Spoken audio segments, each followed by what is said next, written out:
Ya, estamos grabando. La clase de hoy hace referencia a la Guerra Fría. O sea, el tema que vamos a trabajar esta semana tiene que ver con Guerra Fría. Esta es la fecha aproximada del proceso, 1945-1991. Y el objetivo de la clase es poder caracterizar este proceso histórico conocido como Guerra Fría, ¿ya? En términos generales, porque probablemente no vamos a poder entrar en detalle. ¿Sí? Ahora, primer elemento interesante e importante. Cuando hablamos del final de la Segunda Guerra Mundial, nos vamos a encontrar que, y se los comenté también al final de la Segunda Guerra Mundial, surgen dos grandes superpotencias en el mundo que tienen proyectos políticos, económicos y sociales muy diversos, muy opuestos. Estas superpotencias eran Estados Unidos y la Unión Soviética, ¿ya? Que están representadas ahí en las imágenes que aparecen, estos dibujitos tipo caricatura. ¿Sí? Cada una de ellas tenía un modelo de mundo. Estados Unidos, por lo general, tirando más hacia la libertad, libertades individuales de las personas, libertad de emprendimiento, libertad económica, ¿ya? Mientras que la Unión Soviética tiraba por un proyecto diametralmente opuesto centrado en un control. De hecho, en la época de Guerra Fría lo que se enfrenta son estos modelos del control a la libertad.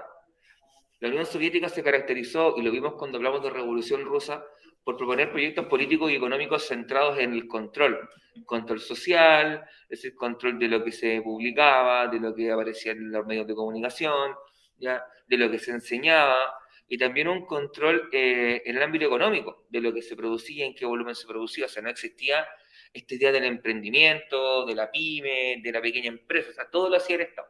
Y tú eres un trabajador del Estado, y que el Estado era el gran empleador. Y Estados Unidos tenía todo lo opuesto. Y este conflicto de ideas, de modelos, de proyectos del mundo lo vamos a ver enfrentados durante toda la segunda mitad del siglo XX, desde finales de la Segunda Guerra Mundial hasta que finalmente el bloque comunista, socialista, termine cayendo el año 91. Ahora, ¿por qué se le llama Guerra Fría? No es porque no es porque se hayan enfrentado en invierno o se hayan enfrentado solamente en lugares gélidos, sino que se habla de Guerra Fría porque nunca hubo un enfrentamiento directo entre Estados Unidos y la Unión Soviética. Nunca tuvimos una guerra directa entre ambas superpotencias. Siempre fueron enfrentamientos de manera indirecta. Aquí cuando hablamos de enfrentamientos indirectos vamos a entrar a hablar del apoyo económico que entregaban las superpotencias a otros países para que se unieran a ellos, ¿ya? Por ejemplo, en el caso de América Latina, existió la Alianza para el Progreso que la desarrolla Estados Unidos, y este proyecto lo que hace es proponer apoyo económico para desarrollar políticas sociales, en el fondo, políticas que evitaran que Latinoamérica girara hacia la izquierda. Es decir, mirara con buenos ojos el proyecto que proponía la Unión Soviética que se estaba llevando a cabo en Cuba. ¿Ok? El apoyo militar en distintos conflictos armados vamos a observar, y eso lo veremos probablemente mañana miércoles, tanto la Unión Soviética como Estados Unidos terminan interviniendo, ya sea entregando armamento, entregando entrenamiento, entregando apoyo económico a grupos que estaban en conflicto. Ejemplo de eso lo vamos a encontrar en la primera guerra de Afganistán, en la guerra Irak-Irán, lo vamos a encontrar también en los procesos de descolonización africana. Es decir, hay variados conflictos en el mundo donde se enfrentaron las superpotencias indirectamente, se enfrentaron apoyando a los países o las facciones que estaban en conflicto. También recibe el nombre de Guerra Fría porque existen otras formas de enfrentamiento. ¿Ya? No fue solamente el enfrentamiento armado, sino que se enfrentaban en los deportes. ¿Okay? Los Juegos Olímpicos eran un punto culmine de los procesos de estas superpotencias donde buscaban imponerse en el medallero olímpico, quien obtuviera la mayor cantidad de medallas de oro. ¿Ya?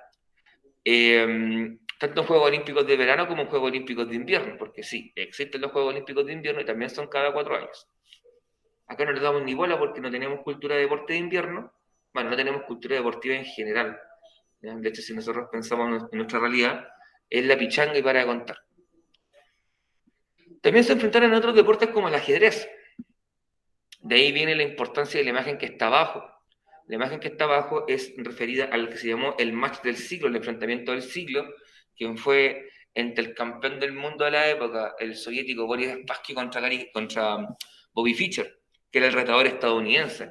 Y fue un enfrentamiento que ambas superpotencias se lo tomaron como una pequeña recreación de lo que habría sido una guerra entre ambas potencias. ¿Por qué? Porque el ajedrez surge como una disciplina que tiene como objetivo representar la guerra y estrategias de cómo vencer en la guerra y poder capturar al rey enemigo. De eso se trata el ajedrez. ¿Ya? De ahí viene la idea del jaque mate y de los movimientos que tienen las piezas. ¿Ya? Así que fue también un hito que marcó esta época de Guerra Fría, porque justo ocurre en uno de los momentos más tensos de la Guerra Fría, ocurre este enfrentamiento en el año 72, que se lleva a cabo en la capital de Islandia, Reykjavik.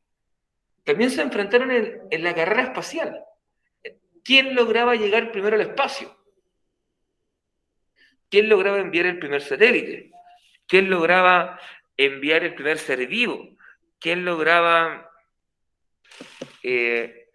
colocar al primer ser humano en órbita? Y así sucesivamente se fueron enfrentando en una competencia, por eso hablamos de carrera, en una competencia para ver quién lograba llegar primero, quién lograba demostrar superioridad frente al otro. Lo mismo va a ocurrir a nivel de armas, sobre todo a nivel de armamento nuclear. ¿Quién es el país que va a tener la mayor cantidad de bombas nucleares o bombas atómicas? ¿Quién va a ser el que va a tener el mayor número de portaaviones, el mayor número de submarinos, de aviones de combate, de armas de fuego? En eso competían. O sea, por eso hablamos de una guerra fría, porque hubo una competencia en el enfrentamiento que no fue o no significó de manera directa un derramamiento de sangre significativo para las superpotencias. Pero sí competían para demostrar quién era la principal potencia mundial. ¿Ya? Hasta ahí, dudas, consultas, preguntas, inquietudes que tengan, comentarios, acotaciones.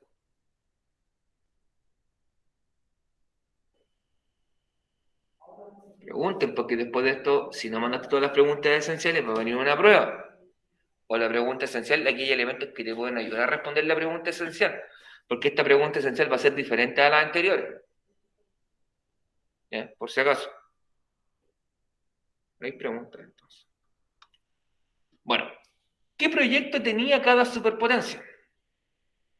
En el caso de los Estados Unidos tenía un proyecto, como te adelantaba, centrado en las libertades, ¿ya?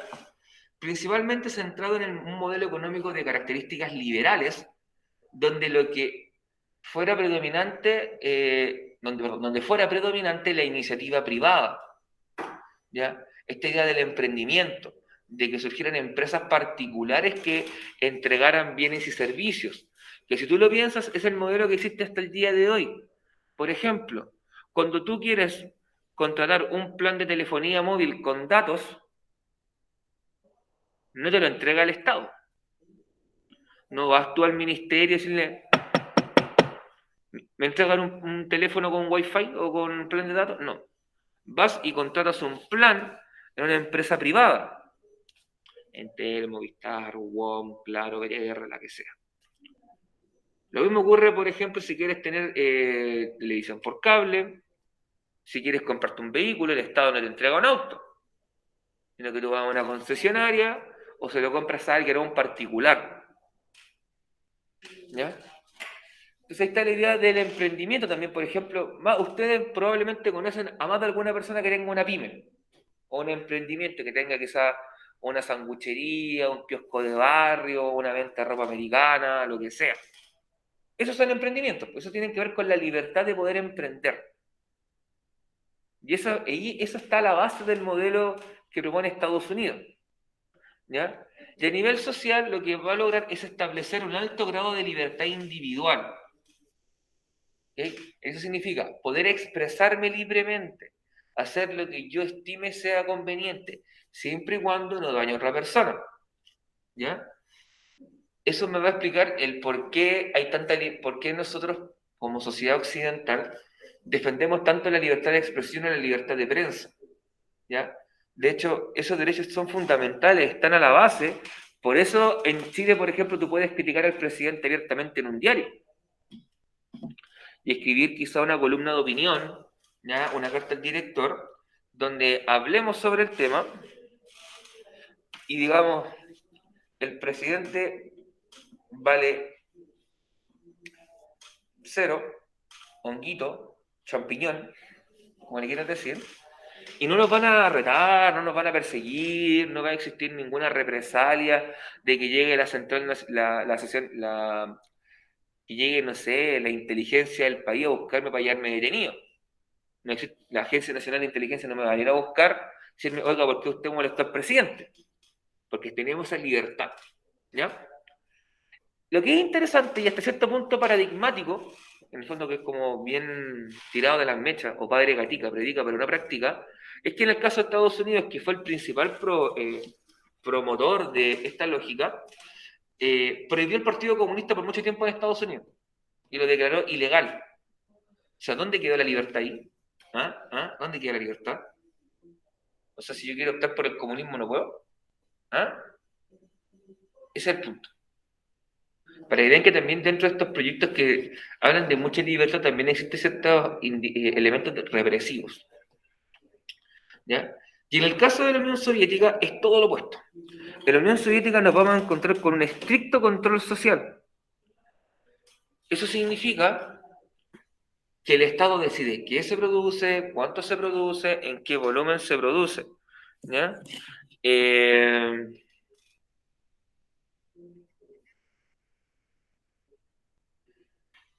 A qué precio se produce, qué empresa va a producir, cuántos trabajadores se van a necesitar. Todo eso está, en el fondo, no estigmatizado, sino que está definido y caracterizado. ¿Ya?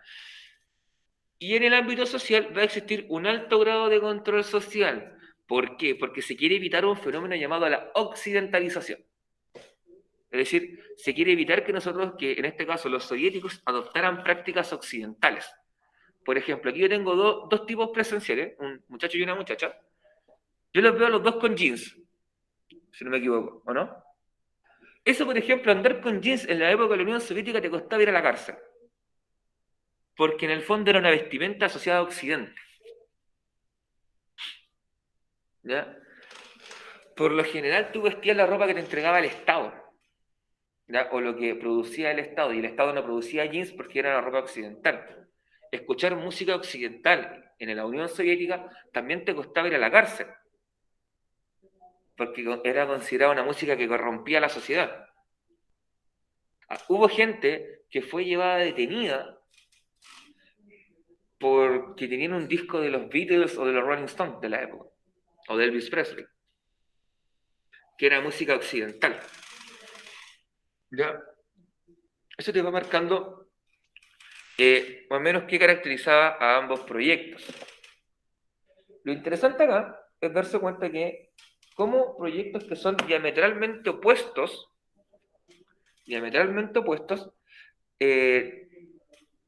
dominaron el mundo, ¿ya?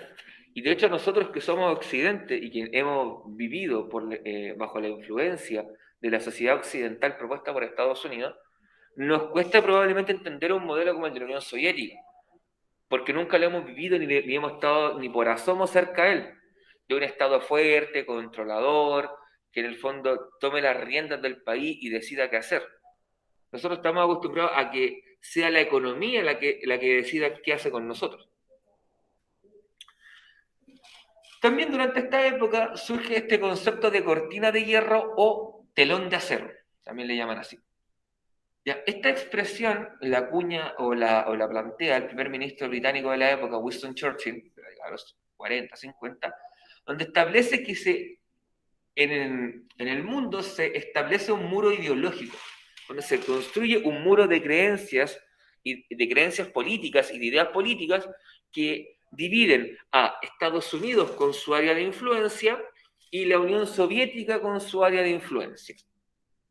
La zona que va a estar influenciada por Estados Unidos se unirá o estará bajo el paraguas de la OTAN, la Organización del Tratado del Atlántico Norte. En inglés lo van a encontrar como NATO, es lo mismo. ¿Ya? North Atlantic Treaty Organization, algo así, como Atlántico Norte, Tratado de Organización, algo así, si lo traducimos literal, ¿ya? Y ahí va a estar Estados Unidos, Canadá, Gran Bretaña o Reino Unido, va a estar Francia, que fueron los principales aliados de Estados Unidos durante esta época, ¿ya? Y todos ellos van a defender, en el fondo, en estos países que están dentro de la OTAN, vamos a encontrar por lo general durante esta época, la época de Guerra Fría,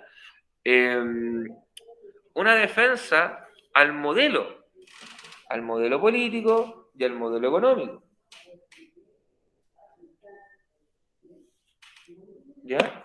Vamos a encontrar una defensa al modelo político y al modelo económico. Y en el caso de la Unión Soviética va a tener como paraguas el Pacto de Varsovia. En el Pacto de Varsovia van a estar todas las repúblicas satélites de los soviéticos. Aquí está Bielorrusia, Estonia, Letonia, Latvia, Lituania, Ucrania. Van a estar también países que quedaron bajo el área de influencia y que se vieron obligados o forzados a asumir un gobierno de características comunistas, como puede ser el caso de Hungría, de Rumania, de Moldavia, de Checoslovaquia, la República Democrática Alemana o RDA, ¿ya? Y también todos aquellos estados satélites que tiene en Asia, todos estos países terminados en TAN, Afganistán, Turkmenistán, Azerbaiyán, Kazajstán, Kirguistán, Tayikistán, todos esos países terminados en TAN, bueno, exceptuando Pakistán, pero toda esa gran cantidad de repúblicas terminadas en TAN van a ser estas repúblicas de satélites de los soviéticos, ¿ya? Y que van a estar gobernadas por el Partido Comunista Soviético. Si ustedes miran el mapa probablemente, y si son observadores y detallistas, se van a dar cuenta que acá arriba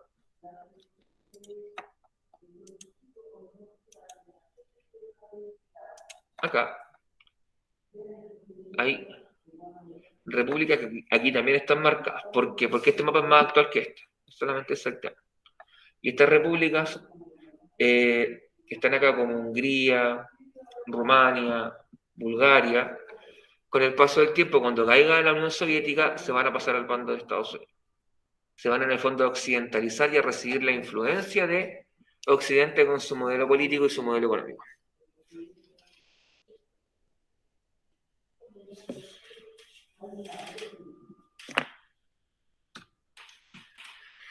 Pero el mundo no estaba solamente dividido en dos opciones, en dos posturas. También existieron los países no alineados. El movimiento de los países no alineados. ¿Ya? Estos países por lo general estuvieron ubicados en África, en el sur de Asia, América Latina y algunos en Europa, como el caso de Yugoslavia. Ellos qué decían, nosotros vamos a estar neutrales en este conflicto, no queremos estar ni con Estados Unidos ni con la Unión Soviética, queremos estar por nuestra cuenta tranquilos. Y en el fondo proponen un nuevo camino. Porque hasta el momento, antes de que surgieran los países no alineados, estaba la idea de que o tenías que estar con la Unión Soviética o tenías que estar con Estados Unidos. No había otra opción. Esta es la tercera opción. Tercera opción que suena muy bonita en la práctica. En el papel suena muy bonito.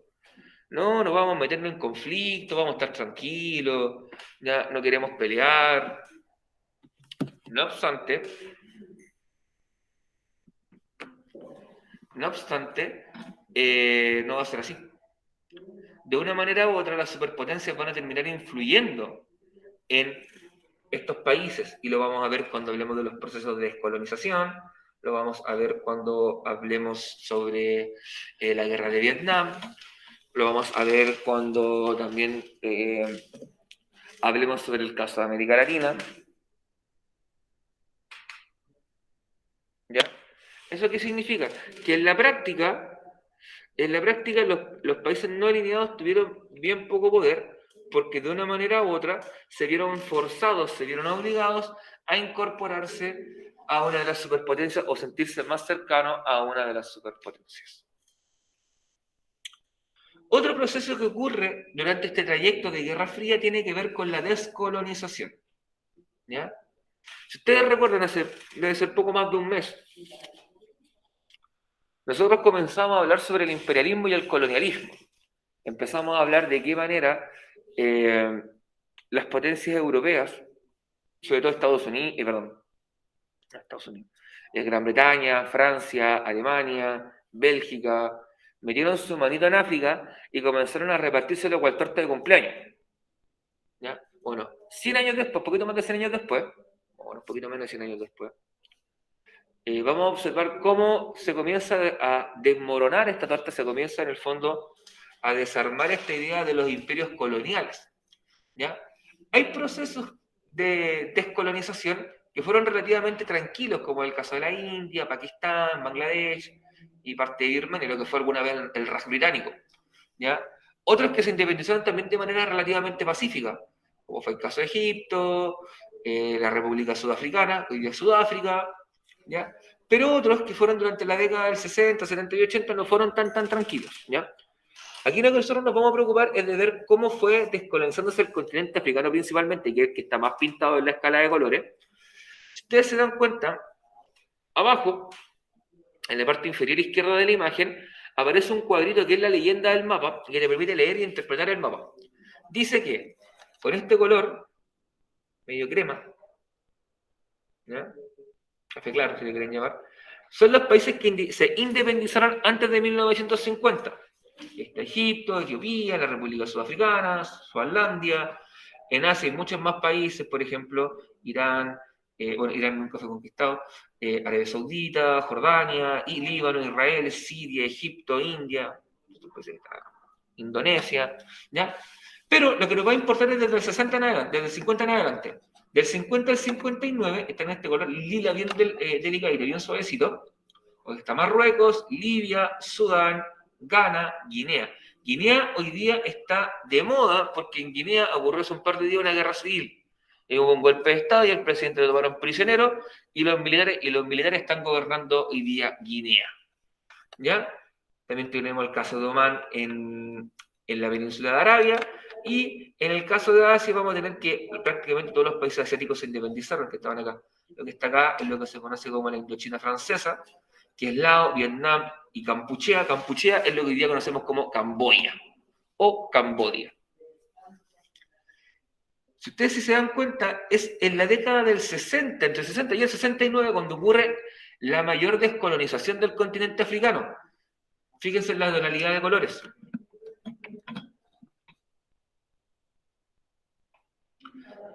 Tres cuartas partes de África, te diría, se fueron independizadas durante este momento. ¿Ya? Y acá juega un rol clave la inestabilidad y debilidad que tenían los países europeos. Ustedes entenderán que tras la Segunda Guerra Mundial ya las potencias europeas estaban muy de capa caída, venían así como en declive, así que no eran capaces de mantener los territorios que tenían en algún momento. Y va a comenzar sobre todo en las colonias que fueron francesas, británicas, en el caso de lo que está acá, déjenme mover esto un poquito, lo que está acá, esto era el Congo belga, está Zaire, ¿ya? Aquí hay zonas, por ejemplo, como Namibia, que fue colonia alemana, y bueno, estos eran posteriores, en todo caso, ¿ya? Pero acá ustedes pueden ver la cantidad de países que se independizaron que hoy día existen, ¿ya? Lo interesante acá es entender que estos procesos muchas veces fueron violentos. Muchas veces hubo guerra civil entre medio, porque cuando se fueron los europeos que mantenían la casa relativamente ordenada, quedaron los pueblos originarios, quedaron gobernando. Mejor dicho, quedaron peleándose por el poder, por ver quién llegaba a imponerse por sobre el otro. Y eso nos va a traer de la mano guerras civiles, enfrentamientos, y en ese momento en el cual ocurrieron guerras civiles, las superpotencias, sea Estados Unidos o la Unión Soviética, aprovecharon para meter sus manitas. Y meter sus manitas significa entregar apoyo económico, entregar apoyo militar, y de esa manera hacerse más cercanos a ellos y ser un aliado en el continente africano. ¿Me ver algo? Creo que alguien quiere ingresar.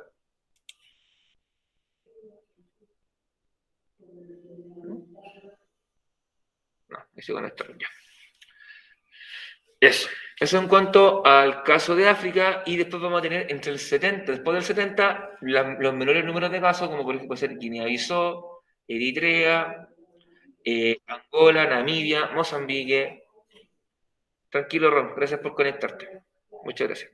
Angola, Namibia, Mozambique, Burundi, Tanganica. De hecho, el caso de Angola y Mozambique quizás lo vamos a ver un poquito más en detalle porque tiene el simbolismo muy potente de mostrarte cómo las superpotencias lograron ingresar en el conflicto.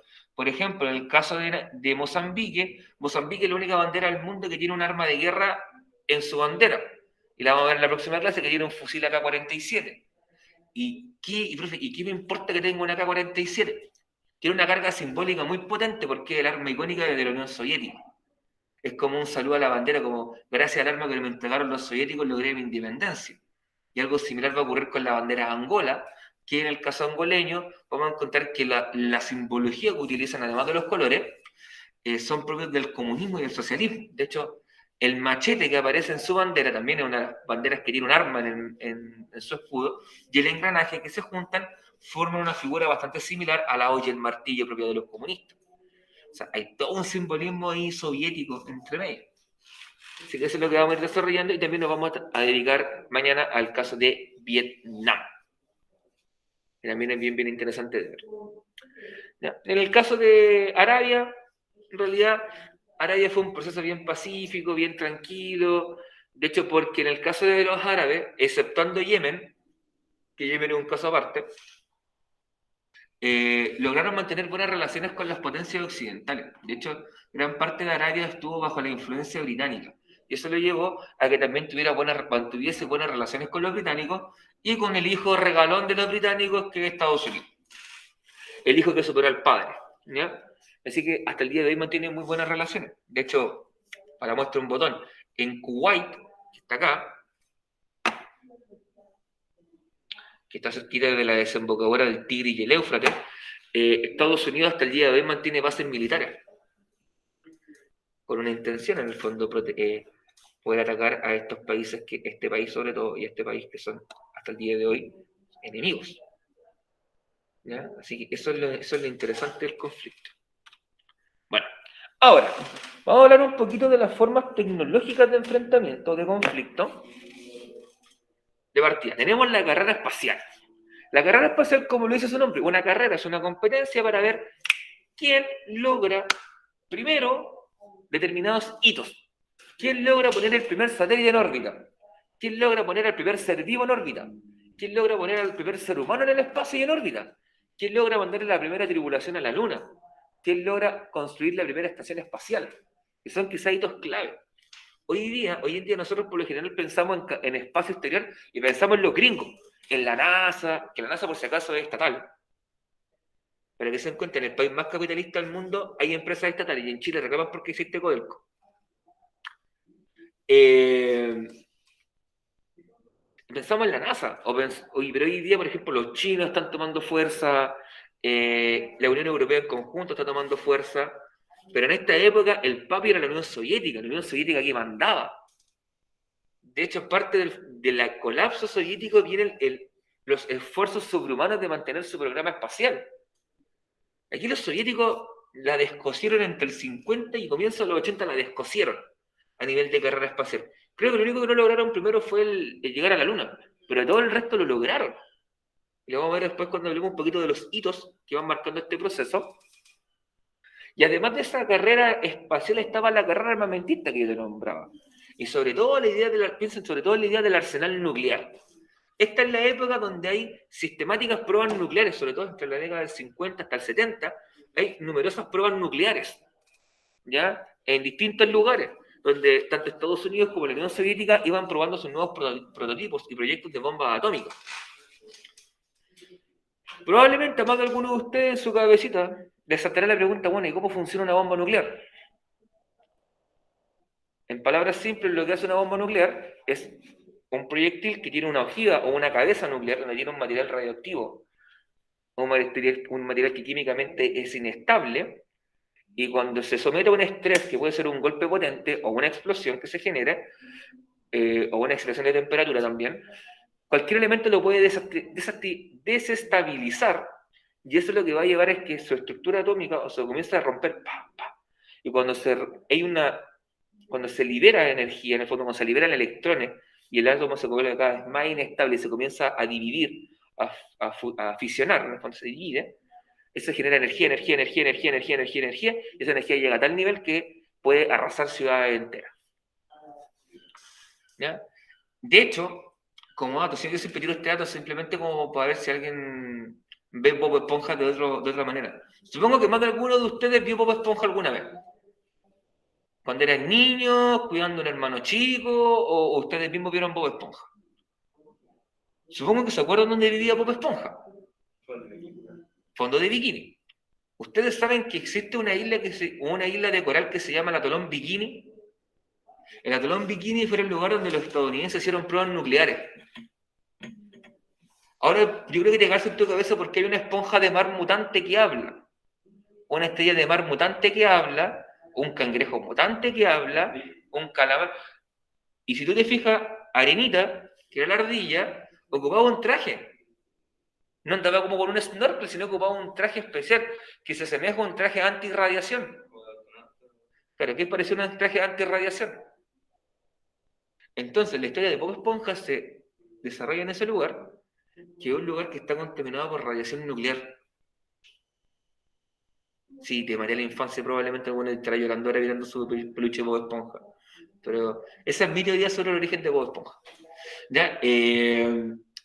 De hecho, llegó a tal nivel las pruebas nucleares que...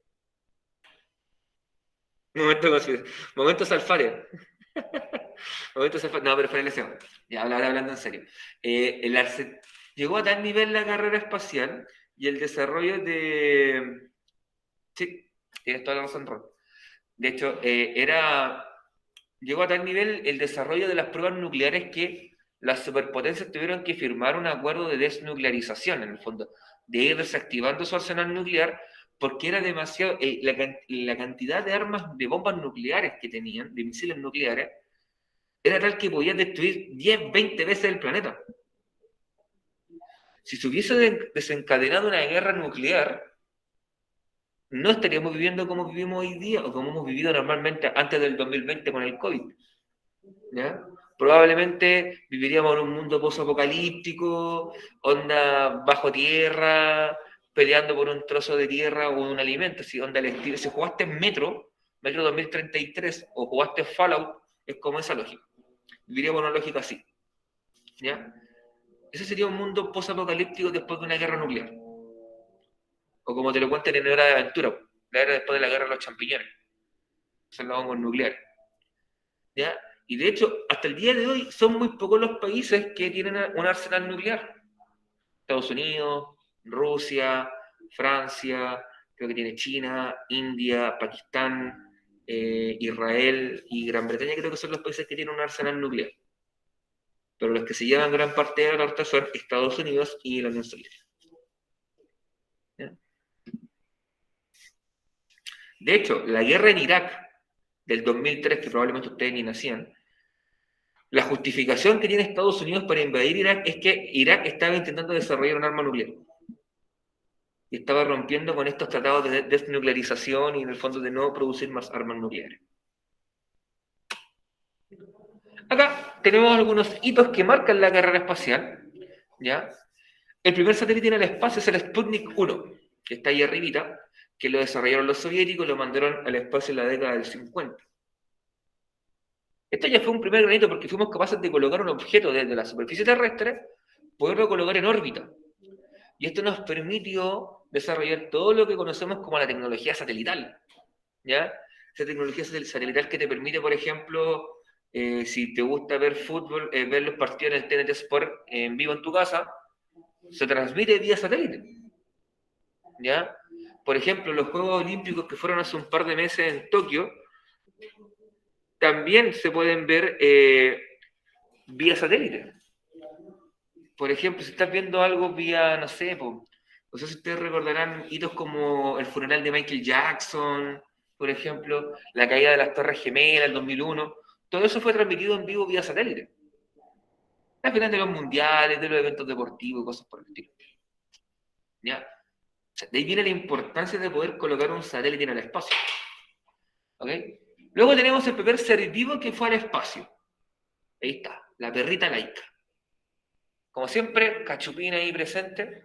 De hecho, la historia de Laika es bien triste al final porque en el fondo, cuando ellos la envían al espacio, saben que Laika no va a volver. O sea, que Laika va a morir en el espacio. De hecho, si ustedes se dan cuenta, va con una cápsula sellada, o sea, no había cómo escapar la pobrecita. Iba como súper sentadita ahí, y la idea era probar si un organismo vivo, que tuviese corazón, pulmones y una estructura corporal relativamente similar a un ser humano, sobrevivía en el espacio. Bueno, Laika sobrevivió, y de hecho Laika tiene una estatua, si no me equivoco, en uno de estos centros espaciales soviéticos, hay una estatua en honor a la perrita Laika, que fue el primer ser vivo mandado al espacio. ¿Ya? Luego viene el primer ser humano que fue enviado al espacio, que está ahí abajo, que no era un astronauta, era un cosmonauta, porque diferencias semánticas. Los gringos y los occidentales hablamos de astronautas. Astro viene de estrellas, ¿ya? Y los soviéticos hablaban de cosmonautas, hablaban de cosmos, del universo, en el fondo. Era una persona que iba, era una persona o un navegante que iba al universo, ¿ya?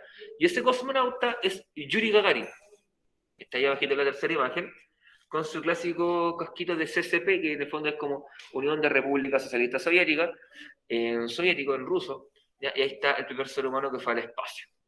De hecho, esto fue como la prueba fehaciente de decirnos, podemos mandar gente al espacio y podemos en el fondo probar quizá cómo es vivir en el espacio.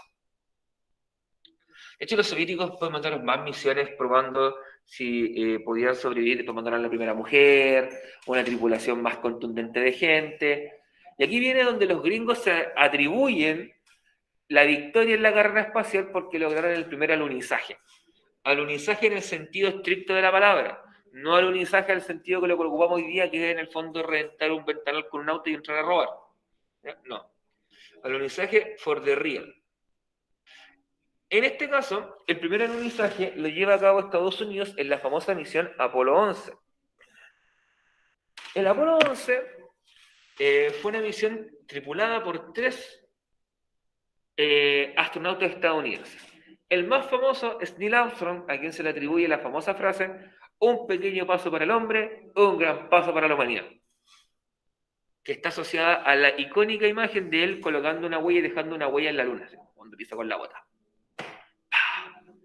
El segundo es Buzz Aldrin, que fue la segunda persona que bajó a la luna y que pisó suelo lunar, y del tercero nadie se acuerda, que el tercero es quien en el fondo piloteaba la nave y no pudo bajar a la superficie lunar porque tenía que estar manejando la nave para que la nave no se fuera volando, que fue el caso de Michael Collins. Él fue el tercero, de quien nadie se acuerda, y ahí está la tripulación del Apolo 11. Se llama Apolo 11 porque existieron muchas misiones a Apolo antes.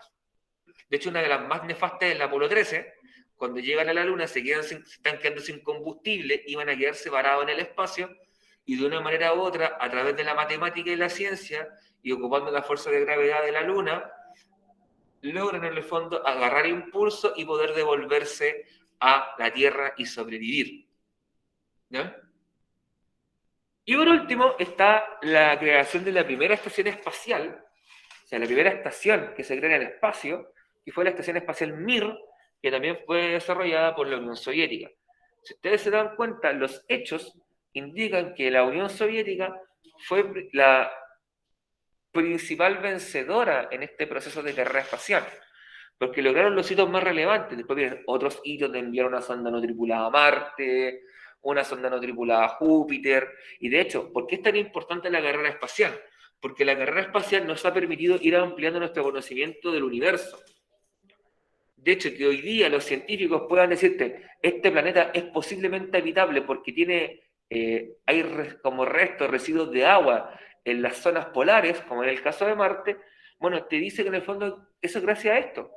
Que nosotros sepamos que, no sé, un país como Júpiter es principalmente de característica gaseosa, o que Venus sería inhabitable por las temperaturas que alcanza y por la composición química que tiene el planeta, donde hay mucho gas tóxico para nosotros. Eso se debe a la carrera espacial, porque fuimos capaces de ir refinando de ir perfeccionando nuestra capacidad humana de enviar objetos al espacio exterior, que nos han permitido saber, por ejemplo, conocer sobre el sistema solar, nos han permitido conocer sobre las estrellas más cercanas a nosotros, que están a años luz de distancia, o sea que tenemos que viajar años a la velocidad de la luz de manera constante para llegar a ese lugar. O sea, no es como ir de aquí a Viña del Mar, ¿ya? No es como ir de aquí a Santiago, no. Son millones de años viajando a la velocidad de la luz. Y ya la velocidad de la luz para nosotros es incomprensible, porque son miles de millones de kilómetros por segundo. ¿Cachai? O sea, eso. Así que, por si acaso, cuando tú estás viendo una estrella, muchas veces esa estrella ya murió, solamente que recién está llegando está llegando como el haz de luz que la reflejó, está llegando recién ahora. Por eso tú ves que las estrellas están ubicadas de manera diferente. Y eso. De hecho, también es interesante cómo fue evolucionando, porque antiguamente solamente se mandaban cohetes. O sea, y el cohete se iba, típico como en una película que se iba desarmando por partes, se caía parte, y queda como una cápsula chiquita en el espacio. Después se generaron los transbordadores. Y los transbordadores iban y volvían, que era una especie de avión. Cuando subía y después volvía íntegro. ¿Ya? De hecho, creo que los transbordadores ya no están tanto en uso. Creo que ya dejaron de usarse bastante por temas de seguridad, no me acuerdo por qué, pero no recuerdo haber visto tanto viajes de transbordadores, pero sí viajes de cohetes.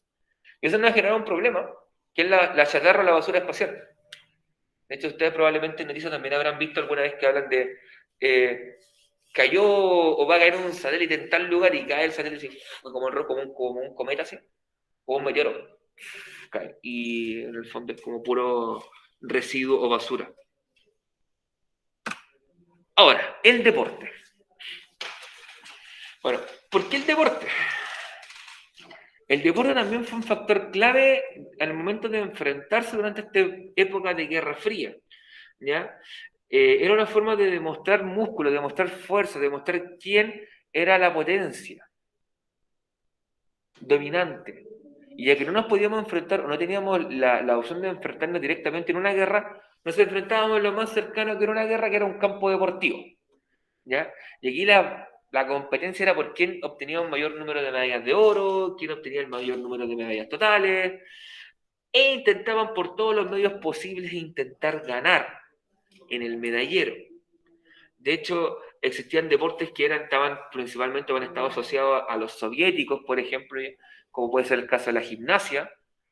De hecho, por lo general los soviéticos eran, o repúblicas que estaban bajo la órbita soviética, eran las principales ganadoras, por ejemplo, en lo que son las pruebas de gimnasia. En las pruebas de velocidad o las pruebas de atletismo tendría a ganar Estados Unidos. Así iban en el fondo intentando superarse uno frente a otro. De la mano con esto viene el fenómeno del doping o el dopaje. ¿Ya? Usted dirá, profe, ¿qué es el doping? El doping.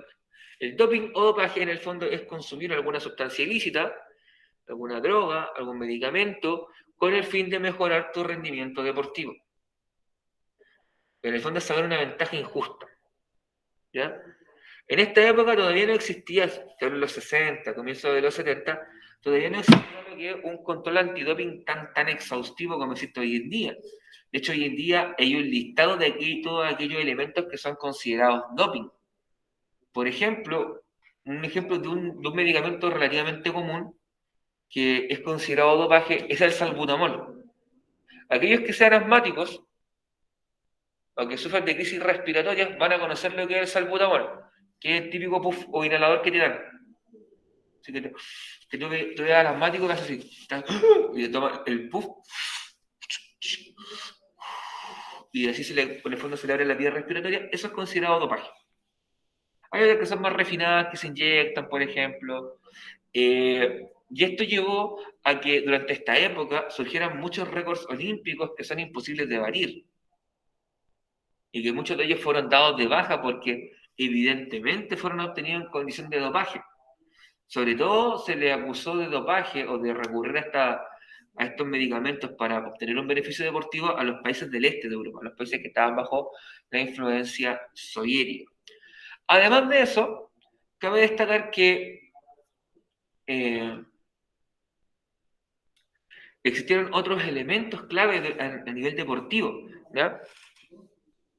O dentro de este contexto de Juegos Olímpicos, donde estamos hablando principalmente. El año 72 en Múnich ocurrirá el ataque a la delegación israelí por parte de una organización palestina llamada el Septiembre Negro, donde muchos atletas israelíes murieron asesinados. ¿Ya? A esto tenemos que sumar que en los Juegos Olímpicos de 1980 se desarrollaron en Moscú, capital de la Unión Soviética. Debido al lugar donde se desarrollaron estos Juegos Olímpicos, fue que Estados Unidos y sus países cercanos decidieron no asistir a estos Juegos Olímpicos en lo que fue llamado el boicot estadounidense a los Juegos Olímpicos. El boicot es una forma de intentar echar a perder algo que no funciona.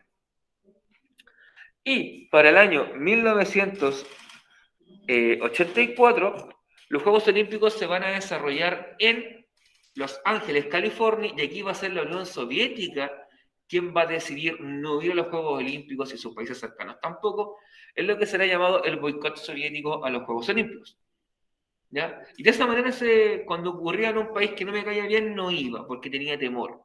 ¿Ya? De hecho, esto fue tanto en Juegos Olímpicos de verano como en Juegos Olímpicos de invierno. Hay una historia icónica de esta época que toma ambas superpotencias y que te demuestra al nivel en el que esto se jugaba, se competía. Aquí no había buena competencia, somos compañeros de profesión o de deporte, juguemos limpio, olvídate. En los Juegos Olímpicos de Múnich, en el año 72, la final del baloncesto o básquetbol van a participar Estados Unidos y la Unión Soviética. Partido súper reñido, súper apretado. Estados Unidos hace una canasta y gana por un punto cuando van quedando, ¿qué? Un segundo. Un poquito más, poquito menos. Un segundo. Los soviéticos, los estadounidenses se dan por ganadores, el árbitro termina el partido y el entrenador soviético va a reclamar. Y les dice, oye, juguemos el segundo que falta. Si queda un segundo hay que jugarlo. Bueno, juegan ese segundo, sino que hay que jugarlo. Se rearman los equipos. Los soviéticos sacan, lanzan cerca de mitad de cancha, anotan la canasta y los soviéticos le ganan la medalla de oro en básquetbol a Estados Unidos. O sea, a ese nivel se jugaba. Lo importante era vencer al rival, daba lo mismo como. Aquí no hablamos del fútbol porque los gringos nunca han sido buenos para la pelota. Si no, miren a Robbie Robinson que arrancó porque hoy no me pagaron unas lucas que había pedido. No es como nuestro Ben Brennan, que en el fondo él vino a jugar carepalo. Bueno, ahora no, porque se jodía la carrera, pero cuando le llamamos, iba a decir, fue Upa Chalupa. En el fútbol no pegaba tanto porque los soviéticos sí tenían muy buena selección de fútbol en la época, los gringos no. Así que la competencia eran los Juegos Olímpicos. Ahí competían, por ejemplo, no sé, imagínate en los deportes de combate, por ejemplo, imagínate en el box, en la lucha que los soviéticos siempre han sido muy buenos, o la República Soviética han sido muy buenas en lucha, en judo, que son artes marciales o disciplinas que se llevan en este contexto. Ganarle al estadounidense en la final era convertirte héroe nacional. Los niños querían ser como tú. ¿Ya? En el fondo sería algo similar como cuando acá el Chino Río fue número uno del mundo del tenis. Todos los de mi generación querían jugar tenis. Todos querían ser el Chino Río. ¿Ya? O lo que pasa con la generación dorada, todos los niños de ahora quieren ser Alexis Sánchez, quieren ser Arturo Vidal, quieren ser Claudio Bravo, quieren ser, no sé, el Falacia. O sea, a ese nivel de ídolo llega. Y al revés también, si un gringo le ganaba a un soviético, también era como un motivo de orgullo. ¿Ya? O sea, a ese nivel llegaba. De hecho, en un deporte también que se daba bastante era en el hockey sobre hielo. Tanto los gringos, los estadounidenses como los soviéticos eran son bastante buenos en el hockey sobre hielo. ¿Ya? Y también pues, eran batallas campales. O sea, daba lo mismo pero se tenía que ganar a como de lugar. Esa era la influencia y la importancia que tenía el deporte en este contexto. ¿Ya? Por lo que veo, nos va quedando poquito tiempo, nos van quedando unos 4 minutos, así que voy a tenerme hasta acá y voy a tener que avanzar más rápido mañana y les voy a presentar la pregunta esencial de bueno.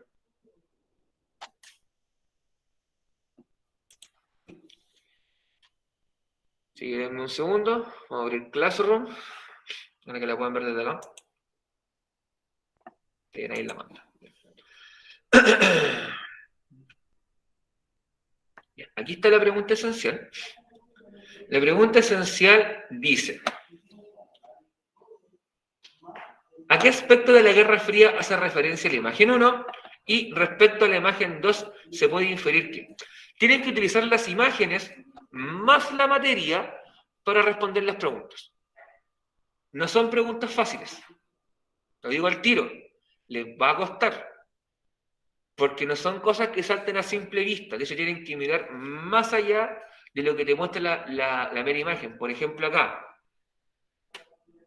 Que lo estén ocupando de escudo no significa estrictamente que sean escudos. ¿Ya?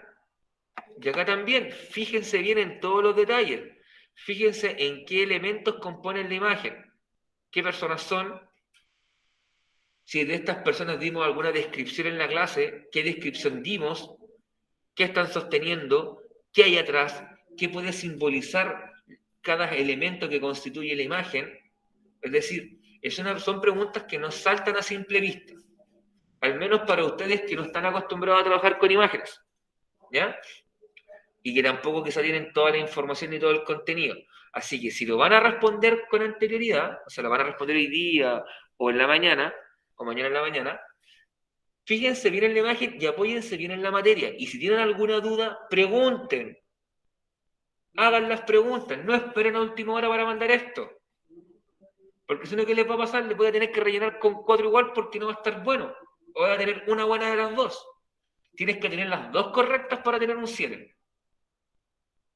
Así que, por favor, háganlo a conciencia. Si no entienden algo, pregunten. Fíjense bien si hay palabras clave que yo destaque o estén destacadas, o que ustedes vean que son importantes, si aparecen en la materia, si hacen relación con lo que estamos viendo, ¿ya?